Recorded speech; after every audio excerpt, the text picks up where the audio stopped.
Well, hello, hello, hello. Check one, two, check one, two. I believe we are live and alive here on Zoom. Just all getting settled in. Hola. Emil Manto Gisagao. Christmas Day. We're trying to figure it all out here. I just downloaded this really cool Christmas background. Woohoo! I'm loving it. And I see the ladies getting themselves set in Christmas mode. Hola, we got Gloria here today. Donna Lynn is here, and we're just waiting for Donna Morasti. She's driving home. She's driving home. I hope she's being safe and not going too fast, and she'll be joining us when she can. So what we're doing today as we are sharing Christmas memories, Christmas stories and Christmas memories. One of the things though is Christmas is a different experience for Indigenous people. We all know this. And in fact, for many people around the world, Christmas is a very different day. Not only is it filled with stress for shopping, cooking, the cleaning, trying to organize all of your visits. This year too, we're organizing Zoom visits with family. So it can be a different kind of stressful time. So what I'm interested in today is hearing from everybody, sharing first what Christmas means to you. We are interested in what Christmas means to you, what Christmas Day means to you, what Christmas means to you. And we're gonna go around the Zoom room and hear from everybody, but I'll get started. You know, Christmas is a very different thing for me today than it was as a kid. Obviously, as a child, you're very excited about gifts. You're very excited about family. You're seeing your cousins, all your friends, and it's a time away from school. As well, I grew up Roman Catholic, so I went to a Catholic school, and Christmas also was about Jesus, the nativity story, and all of those things associated with it. My own Nookum, my Kukum, Nookum, Betsy, she practices. She goes to midnight mass, obviously not this year, but she goes to midnight mass every year. That's her practice, is going to midnight mass every Christmas. And I've been with my grandparents growing up, my grandma, my Nookum, and I've gone to midnight mass with them. It was about 15 years later, I went to midnight mass once again, and I realized being away from the church, being away from midnight mass, that in a way, it was very nostalgic for me to be in the church, to see these people doing midnight mass, to see the service done. And at one point in the midnight mass, I was thinking, you know, this is not really who I am, even though it is part of my own tradition growing up, the midnight mass. And then I saw this woman sitting down the aisle. Everybody was lining up for to receive the bread. And this woman in the distance, I could see she was crying. And that really stood out for me, this elderly woman, you know, probably a white kohkom, I could say.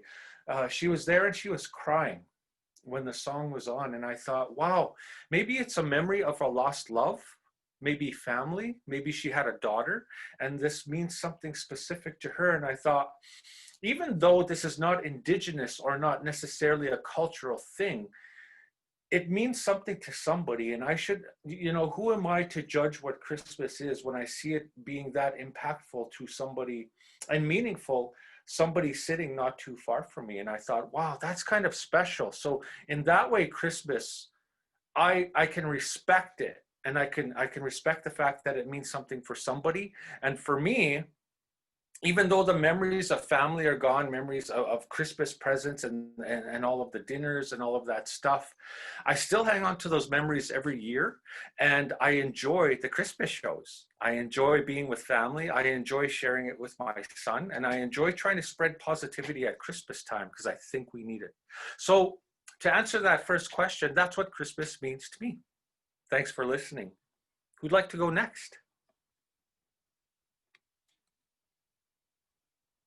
I see Donna Lynn smiling. Okay then. Uh, Christmas for me is kinship and family. It was like no matter where I was in my life doing whatever I was doing, I always went home, and I would hitchhike home.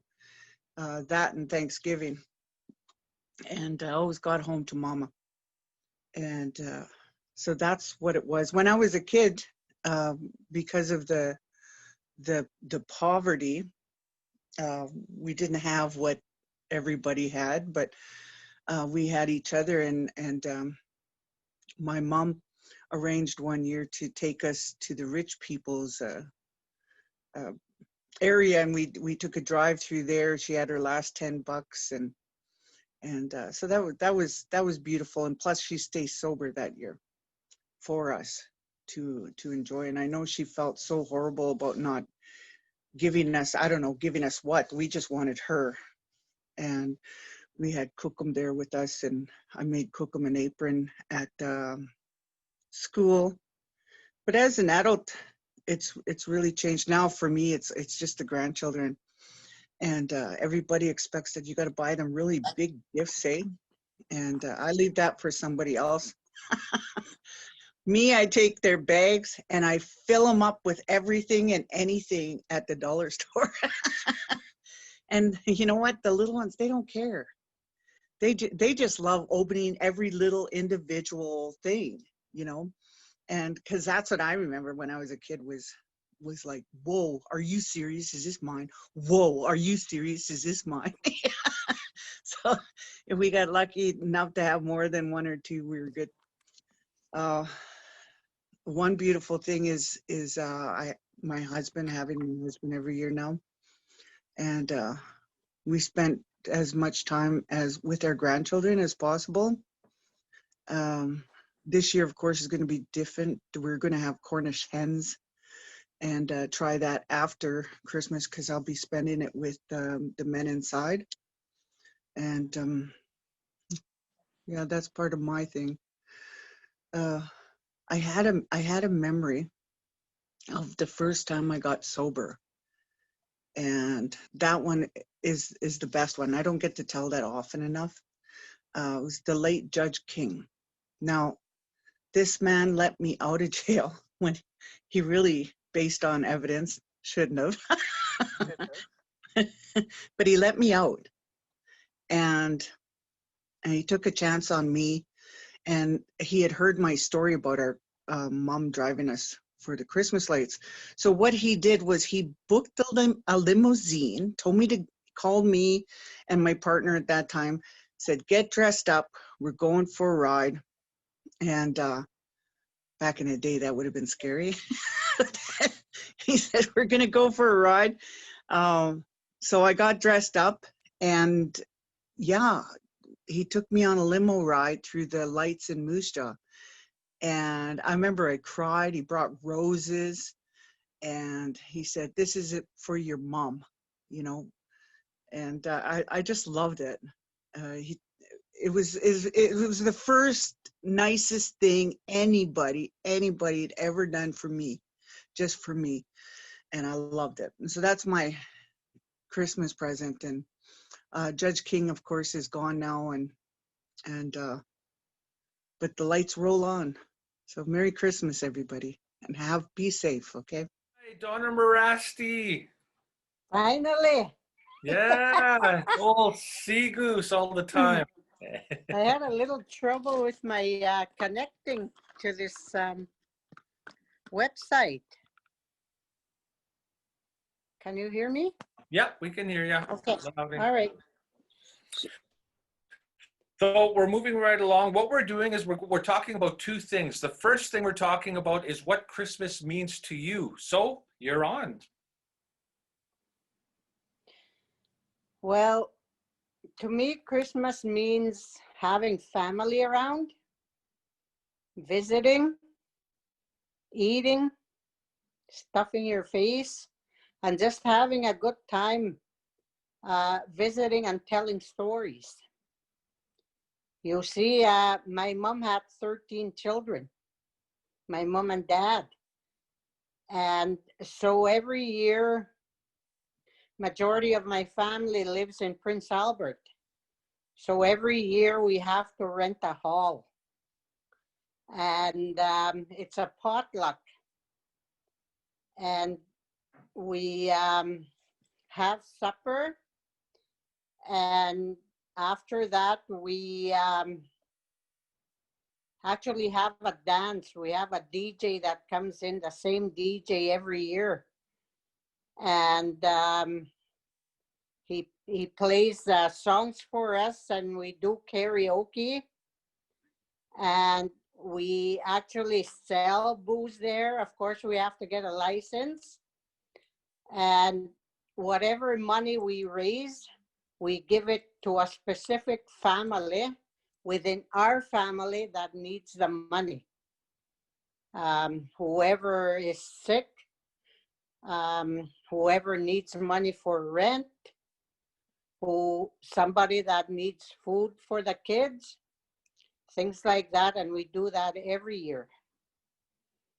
And I really enjoy that because Christmas is giving, to give and to help each other out. And yeah, we have fun every year. Right. Thank you for sharing. You know, there's one episode in the Res Christmas Story series called How the Chief Stole Christmas. And it's when they have a gathering at the hall. These three families have a gathering in the hall. And in the middle of the night, the chief breaks into the hall, steals all the presents, and steals Sea Goose's neck bone. Oh my. And she's so heartbroken by that. Mhm. That's what that reminded me of. Moving Yeah. right along, how about Gloria? Hello, Gloria. How about what does Christmas mean to you, Gloria? Well, Christmas means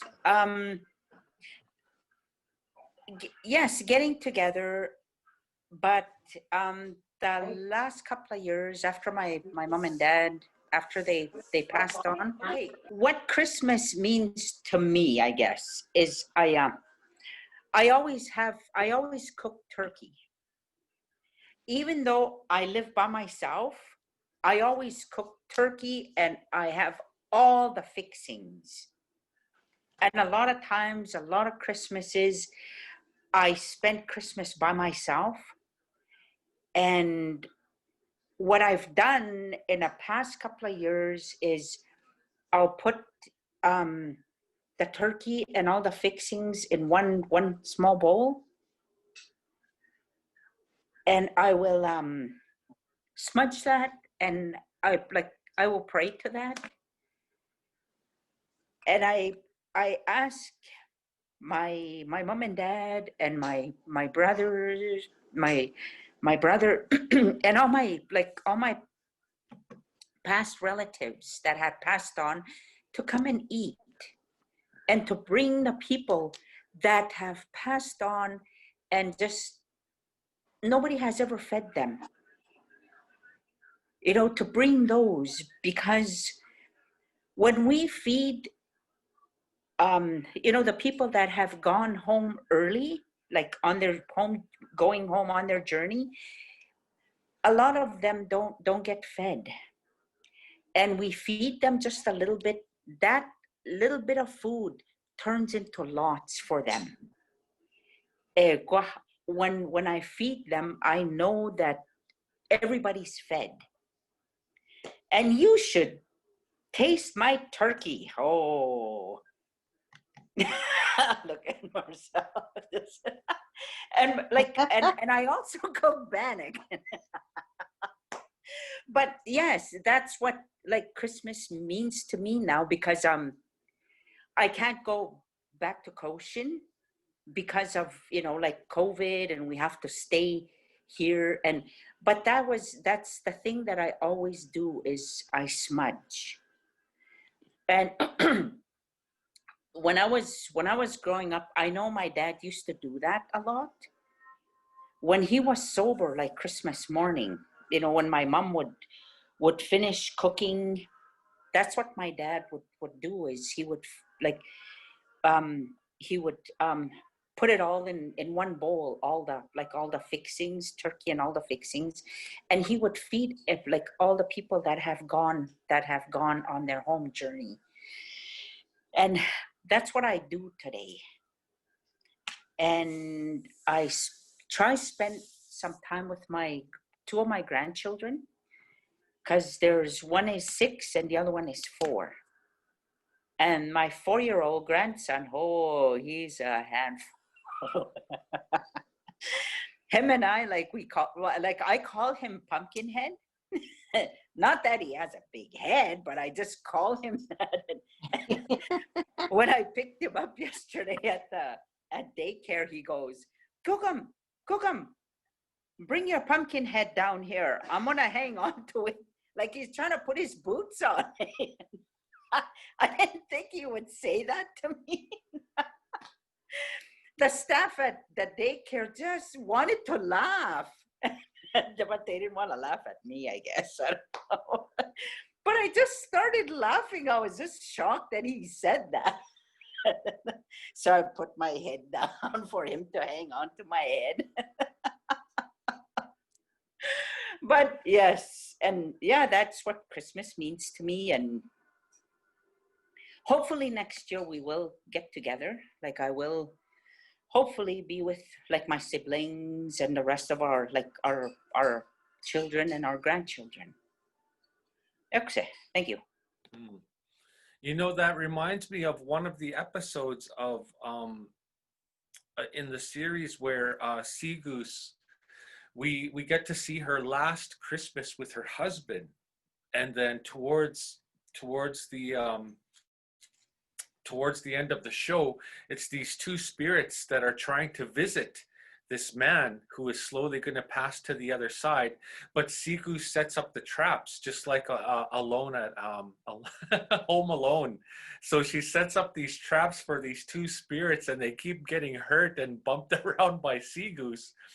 But then we find out at the end that she has to let her husband go because they're there to take him home, and she realizes that, and she makes a little plate with some offerings on there at the end of the show, and we see the Northern Lights. It was just a beautiful image. And so thanks for that story. It just reiterates some of the writing that I was trying to achieve in the series. Yeah, thank you.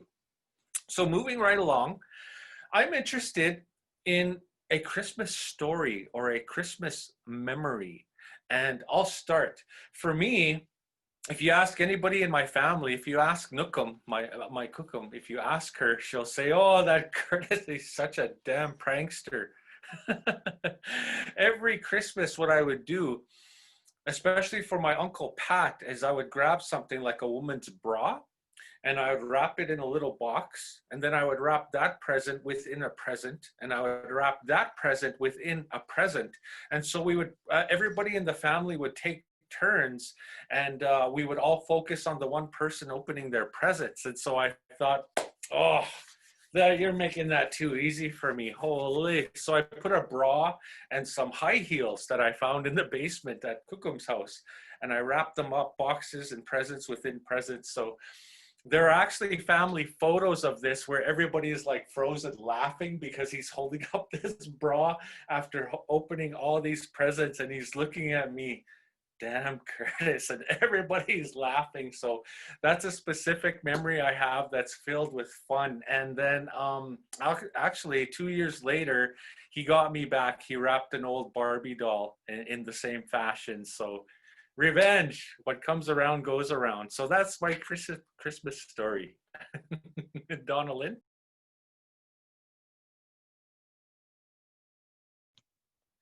Christmas story. Jeez. Trying to find a good one. Well, I think one of the sweetest ones, we had been living in this, we were house sitting in a beautiful big house between Rostron and Duck Lake. And my husband, who is from the same place I was, like on the street. And it was nice for us to be hosting the Christmas. And like majority of the family were there, and we found a Santa outfit, and he was sitting there, and my sister's boy, he was just little, and her grandson, he was even littler, and he said, I think that's Papa. I think that's Papa. I think that's Uncle, because and Sebastian turned around and says, he has the same tattoos as Uncle has. Santa Claus. And that year, you reminded me of He's such a serious boy, and he's had such trauma in his life, my nephew. And actually his wife is they're going to have their first baby together, and it due any day. So we're praying for Christmas Day, and my sister is very excited. But when he was little, he was about 9 then when we had this Christmas party. And what I did was I did the same thing. I wrapped a few boxes in together in a big box, right? And when he finally got it opened, he found the Barbie. And you should have seen his little face. He was 9 years old, and he was like, "This ain't right." If I could have had that on film, I would. And I've told him every year that you never know when I'm going to do it, but I'm going to send you another Barbie, or maybe. So glad we didn't have social media back in my Christmas days. Holy. Donna Morasti, Christmas memory story.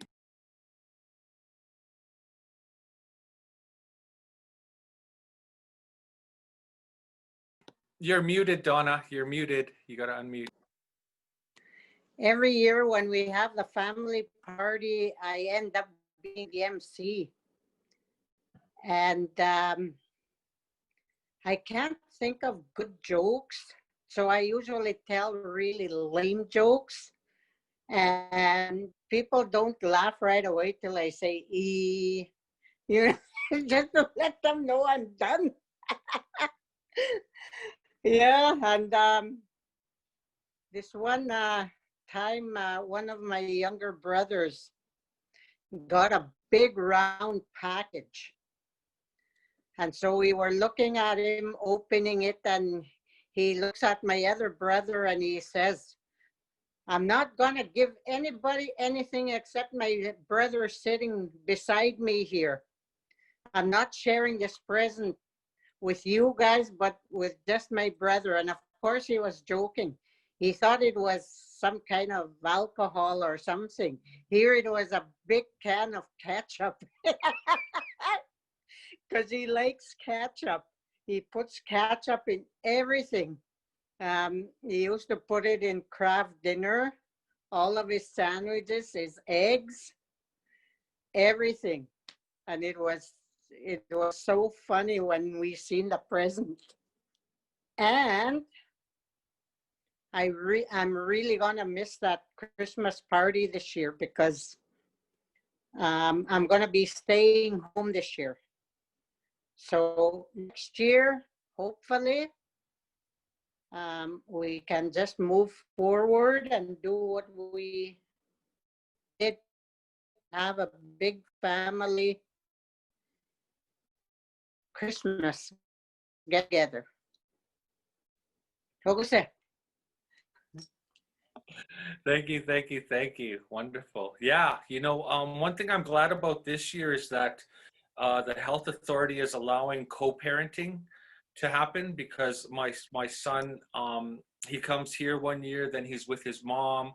This year is his turn to be with me. So if the health authority didn't allow co-parenting to happen, then it would just be me and my cat this year. So I'm really happy that it's me and my son. Gloria, Christmas memories, stories.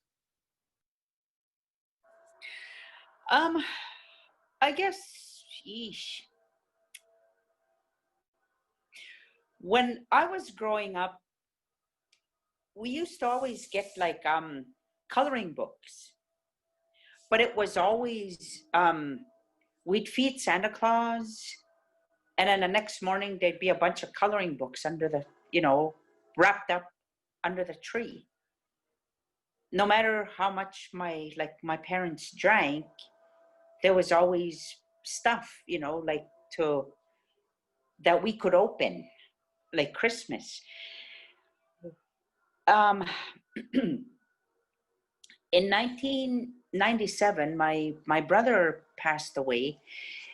Before he, all the Christmases before that, him and I, we cooked a turkey, and we like him and I were always the ones that made the stuffing for the turkey. So I know today people have stovetop stuffing. I buy that, but I just put it on a side, and I make what me and my late brother used to make, like the stuffing and how we made it. I still make that today after so many years. Like I still, you know, Christmas morning, I'll still do that today. And when he was alive, like he was my favorite brother. I always tell my brothers they're my favorite brother. but but I because they, you know, they drink, and I slap them because they get me mad. And they're like, "Oh my God, you're just like Mom." Never mind, I'll take a broom. And I don't know. I cried to one of my brothers, told him to try and quit drinking, and yeah, he said something to me, and I was like, I thought about it, and I thought, wow, holy. But yeah, about my late brother, that's what. And today I try to, you know, show my grandchildren like what Christmas is and what Christmas means to me. They'll have my you know, a cooked turkey and all the fixings. But yes, that's what Christmas means to me. Great. Anything to do. Yeah. Memories, stories. There's so many, you know, and on a day like this too, like I'm trying to, Oops. in my own way, try to have more positivity around Christmas time, because it's easy for me to just slip into the negative and say, you know, this happened and it's no longer like this, but I mean, it's always about positivity, connecting with people. And man, I'm so glad, I'm so happy to be connecting with you all tonight. It's just amazing. Yeah, I really, really am thankful and happy. Yeah, thank you for sharing your memories and your stories today. Wow. I just want to wish everybody a super awesome Merry Christmas. And then what we'll try to do is just say happy, I guess just happy holidays from all of us. Is that good enough? Happy holidays Yeah. from all of us to you. Let's say that. And we'll do it on 3. Okay? Okay. And I'm going to keep this. I'm going to make sure that everybody sees how ridiculous we are. You have to unmute. Yeah. Okay. Can I say it in Korean? Yes. No. No. Come on. Okay. 1, 2, 3. Happy Holidays. I can't even say happy. Medyo magusigi sigansik. Oh! Say it in Korean. Medyo magusigi sigansik. There you go. Merry Christmas in Korean. Merry Christmas. Nanas, come on! Hey. Stay safe.